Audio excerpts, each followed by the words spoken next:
ketika beliau di bahasa lebih tepatnya dalam tanda petik ya, biar nggak bisa disalahin, kayak didiemin lah sama istri-istri beliau gara-gara istri-istrinya ngambek. Di dalam surat At-Tahrim, surat 66, coba kita buka surat 66.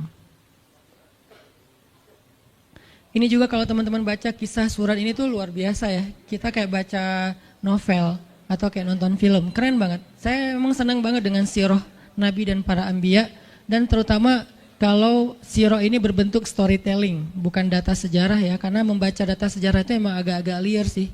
Tapi kalau storytelling kan kita adegan ya, wah seru ya, itu lebih keren daripada Disney, Marvel, Endgame, satu apalah. Lebih seru baca sirah kalau kita paham.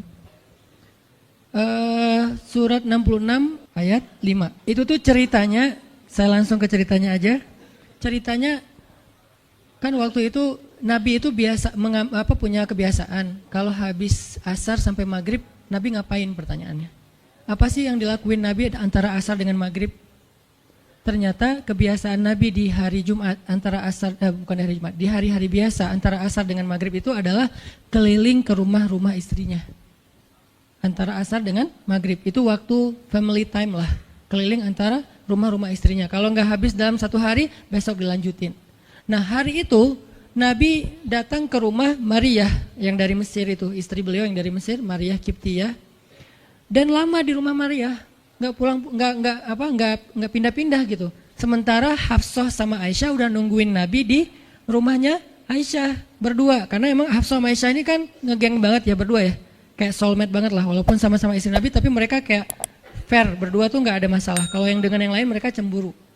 Nungguin di rumah Aisyah. Hafsah, Nabi di rumah siapa sih sekarang? Kata Hafsah, di rumah Maria. Kok lama banget sih di rumah Maria, dikasih makan apa sih? Gak tahu tuh, dari tadi kita tungguin gak datang-datang. Kan sesama cewek nih, ngobrol. Lama gak datang-datang, menjelang maghrib Nabi baru datang. Aisyah udah agak bete nih, lama banget sih giliran di Maria aja datang lama, di rumah saya gak datang-datang. Begitu Nabi datang, tuh Nabi datang.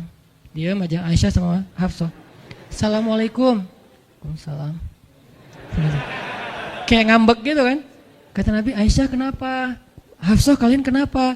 Kata Aisyah, ya iyalah sedih. Kok di rumah Maria lama banget, dikasih makan apa sih, enak ya? Kata Aisyah. Enggak makan apa-apa, cuma minum madu. Oh kata Hafsah, pantesan kok bau mulutnya gak enak. Pasti madunya gak benar tuh di sana tuh. Iya gak benar, jangan minum madu lagi, kata Aisyah. Kata Nabi, ya udah mulai sekarang saya gak akan minum madu lagi. Demi apa? Menyenangkan hati Aisyah. Aisyah langsung yes, Nabi gak akan minum madu lagi demi saya. Berarti saya kan istimewa banget. Kenapa bisa istimewa? Karena aslinya Nabi itu hobi banget minum madu. Kayak saya mungkin senang minum kopi. Tapi demi istri, mulai sekarang saya gak akan ngopi lagi. Kan istri saya ngerasa, wah demi aku tuh dia gak mau ngopi lagi. Kan keren kan? Akhirnya Aisyah ngomong ke istri-istri yang lain. Kalian tahu gak? Kata Aisyah. Kayak ngomong di grup gitu kan? Tapi grupnya bukan grup WhatsApp, grup mereka gitu. Kalian tahu nggak? Nabi sekarang nggak akan minum madu lagi loh. Kenapa? Karena aku. Wah keren ya Aisyah, istimewa banget ya. Sampai Nabi rela nggak minum madu. Padahal madu itu baik. Nabi senang juga demi Aisyah. Ya demi aku gitu. Akhirnya Aisyah bahagia. Allah nggak ridho. Begitu Nabi ngomong kayak gitu, Allah turunkan ayat pertama surat At-Tahrim. Ya ayuhan Nabi. Jibril langsung turun. Ya Rasulullah ada pesan. Ada pesan tuh dari Allah. Kata Rasulullah, pesan apa Jibril? Nih, ya ayuhan Nabi, lima tuharrimu ma ahallallahu lak tabtaghi mardhata azwajik. Kenapa engkau mengharamkan apa yang Allah sudah halalkan bagimu? Hanya pengen menyenangkan hati istrimu, wahai Rasul? Astagfirullah, salah ngomong saya. Mengharamkan ya Allah halalkan. Astagfirullah ya Allah, mulai sekarang saya akan minum madu lagi. Astagfirullah, maafin saya ya Allah. Jibril balik ke Allah, kasih tahu Nabi akan minum madu lagi. Nabi ngomong ke istri-istrinya, ngumpulin semuanya kecuali Aisyah. Semuanya dikumpulin. Ada Hafsah di situ. Wah istri-istriku, maaf ya, aku salah ngomong kemarin depan Aisyah. Sekarang aku akan meralat. Mulai sekarang aku akan minum madu lagi di rumah-rumah kalian. Jadi kalau sore aku lagi datang, siapkanlah madu seperti biasanya. Terus istri-istri Nabi ngerasa, Masya Allah, Nabi sekarang minum madu lagi demi kita, gitu kan ya. Kan antara mereka kan saling pengen nunjukin siapa yang paling istimewa kan. Demi kita, sekarang Nabi udah minum madu lagi. Nabi sampai meralat kata-katanya. Akhirnya ternyata kalimat itu sama Hafsah disampaikan ke Aisyah. Kalau bahasa sosmed kita di capture, di forward. Kan bahaya banget kan? Disampaikan ke Aisyah. Aisyah tuh lihat, Nabi sekarang minum madu lagi loh. Demi siapa coba? Demi kami. Aisyah, innalillah, jadi Nabi gini. Cuman Aisyah nggak sampai ngomong kayak kita. Dasarnya cowok di mana aja sama gitu. Itu mah kata-kata cewek sekarang ya. Kalau Aisyah kan elegan kan nggak ngomong gitu. Akhirnya pas Nabi datang Aisyah diam. Aisyah diam. Kata Nabi, Aisyah kenapa? Aisyah kenapa? Oh jadi gitu. Di belakang ternyata sekarang minum madu lagi. Hah? Nabi langsung datangin sama Jibril. Rasulullah tahu nggak kenapa mereka rame-rame sekarang? Siapa yang ngasih tahu nih ke Aisyah? Jibril ternyata jadi penengah. Makanya jangan macam-macam deh sama Nabi. Ada Jibril, ada Allah kan. Susah gitu membuat rahasia. Tahu nggak Rasulullah kenapa Aisyah ngambek? Kenapa wahai Jibril? Gara-gara Hafsah ngebocorin rahasia Nabi kepada Aisyah. Oh ini kerjaan Hafsah, kata Nabi. Oke, Hafsah. Panggil nih Hafsah. Dipanggil Hafsah, kata Nabi, Hafsah, kamu udah membocorkan rahasia saya. Ini menurut sebagian tafsir. Memang ada banyak tafsir sih. Salah satu tafsirnya kayak gitu. Hafsah, kamu udah membocorkan rahasia aku. Dan sekarang istri-istri pada ngambek. Istri yang lain juga ikut ngambek sekarang gara-gara Nabi kayak sekali minum madu, sekali nggak minum madu. Yang lain pada diam semuanya. Datang ke rumah Ummu Salamah. Assalamualaikum, Ummu Salamah, waalaikumsalam. Tadi kayak aku belum selesai jemuran, dah langsung pergi jemuran. Gak mau ngomong sama Nabi. Maria, assalamualaikum, waalaikumsalam. Kayaknya tadi aku lagi sibuk nyetrika deh. Jadi nggak ada yang mau ngomong sama Nabi. Diam semuanya. Nabi kan jadi sedih kan. Gara-gara siapa coba? Gara-gara Hafsah. Akhirnya Nabi bilang, Hafsah, aku kecewa banget dengan sikap kamu. Kamu nggak jaga rahasia aku. Sekarang aku antar kamu pulangnya ke rumah Umar. Bahasa lainnya diceraikan. Hafsah dicerain sama Nabi. Kerennya Hafsah pas digituin, dia cuma nangis. Dia nggak bilang, ya Rasulullah, Rasul tega nyerain saya, tuh saya gimana? Gitu. Enggak. Rasulullah cuma masalah madu doang, cuma masalah capture dan saya forward doang kayak gitu langsung diceraikan. Tega banget sih Rasulullah. Rasulullah nggak punya hati apa? Enggak. Hafsah tuh diam. Ini nih keajaiban diam yang lain ya. Diceraikan sama Nabi. Innalillah, astagfirullahaladzim. Hafsah yuk kita pulang ke rumah Umar. Iya ya Rasulullah, pulang aja. Baik banget nih Hafsah, soleha banget. Jadi by the way emang semua istri Nabi itu soleha, cuman namanya perempuan kadang-kadang muncul sifat dasarnya mereka cemburu, mereka sedih, mereka baper. Tapi itu manusiawi dan perempuan yang soleha pun merasakan hal itu. Hafsah pulang ke rumah Umar.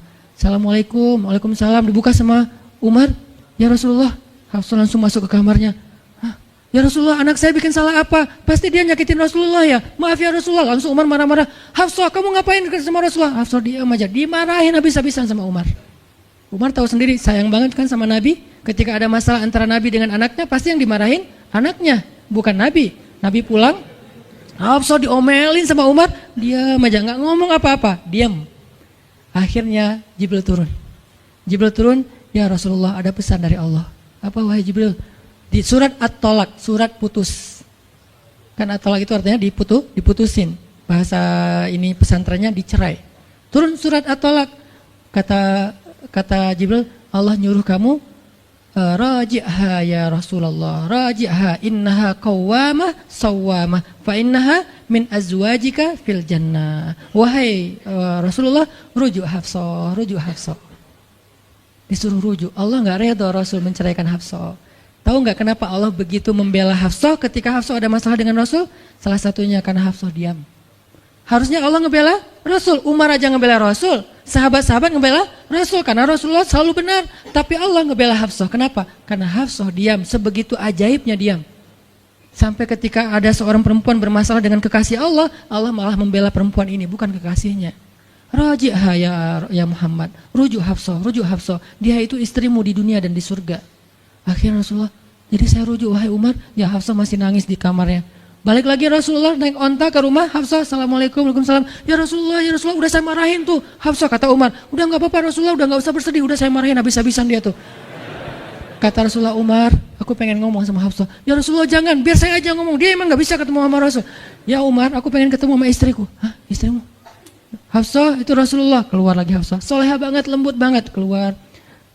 Ada apa ya Rasul? Hafsah tuh nggak marah-marah. Ada apa ya Rasul? Hafsah, aku pengen ngomong sama kamu. Umar diam bingung. Kata Rasulullah, Hafsah, aku ingin ajak kamu balikan. Romantis nggak sih?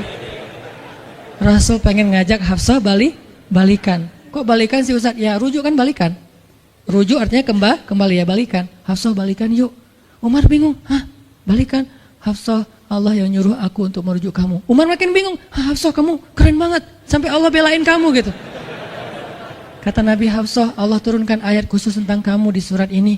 Umar makin bingung, sampai turun ayat, Masya Allah, anakku ini subhanallah, Masya Allah gitu kan ya.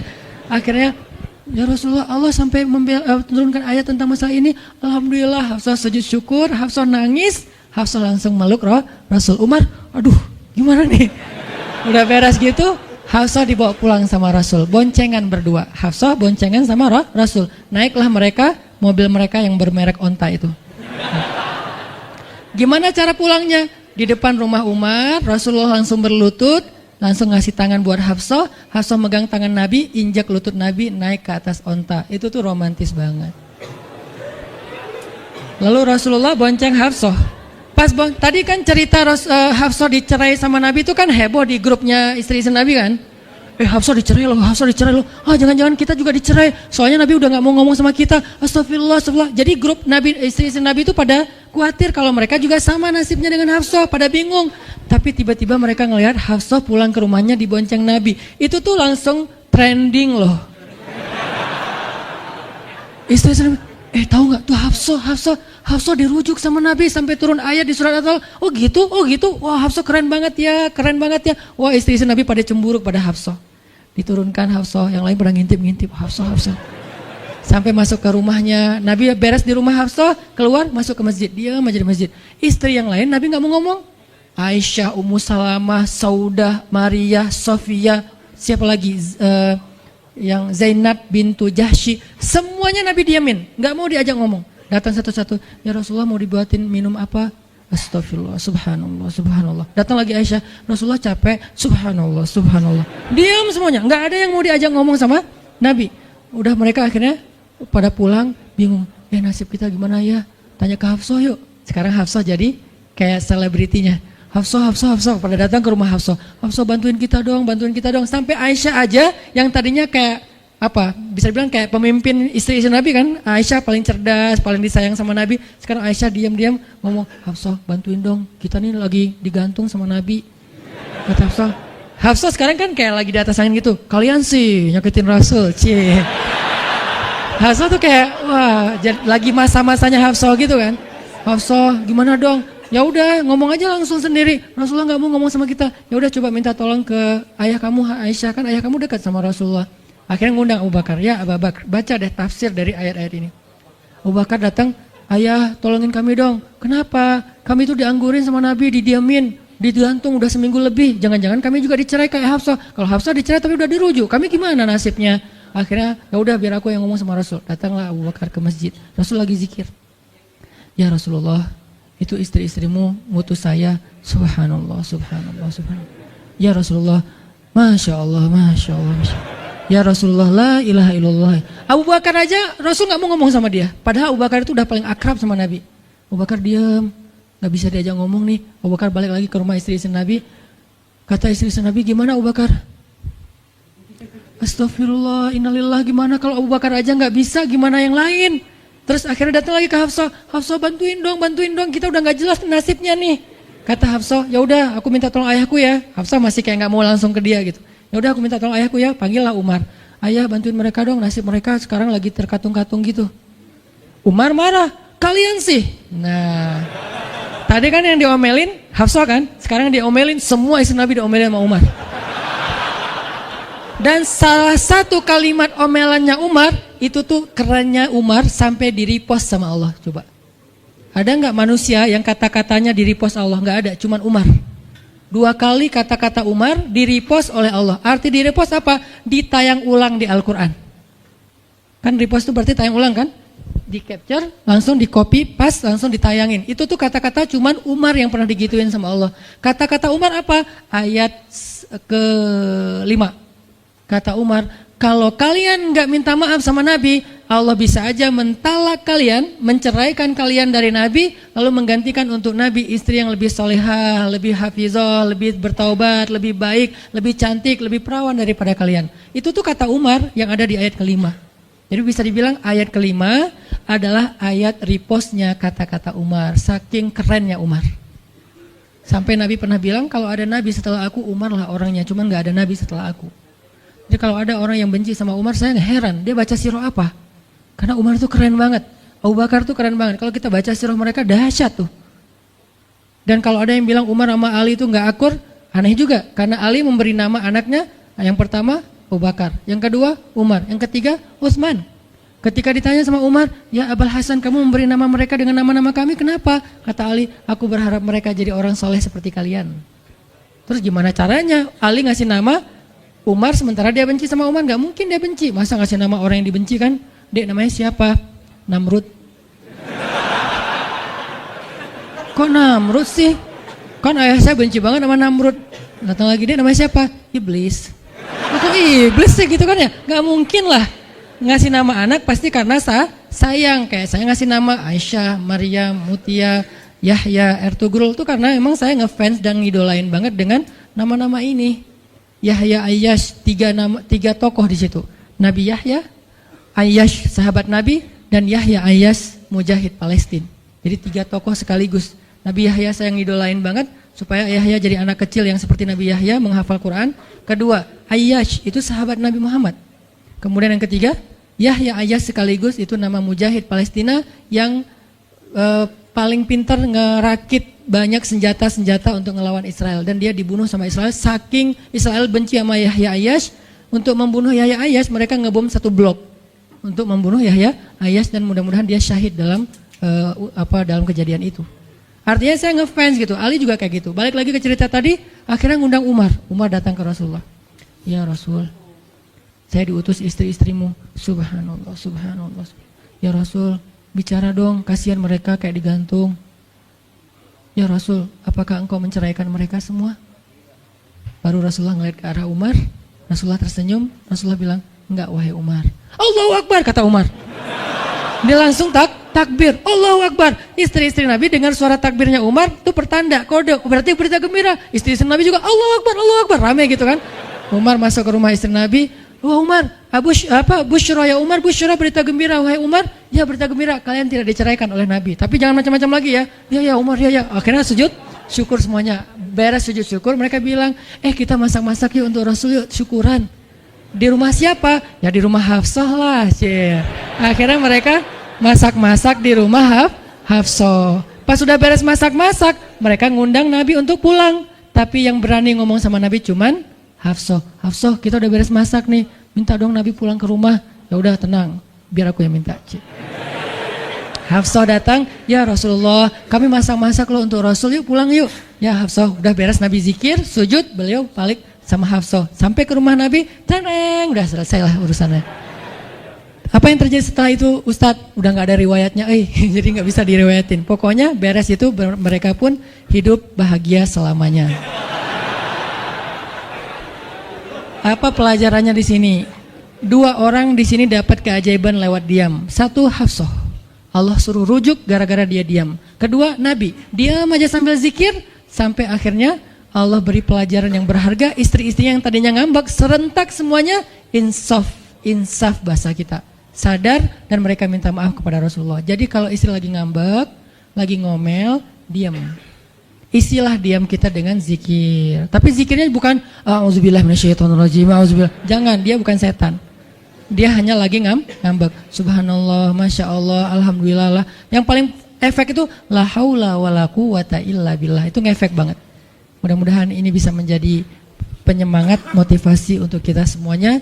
Betapa kata as-samt, as-sukut, diam aja dalam Islam itu adalah kebaikan yang luar biasa dahsyat.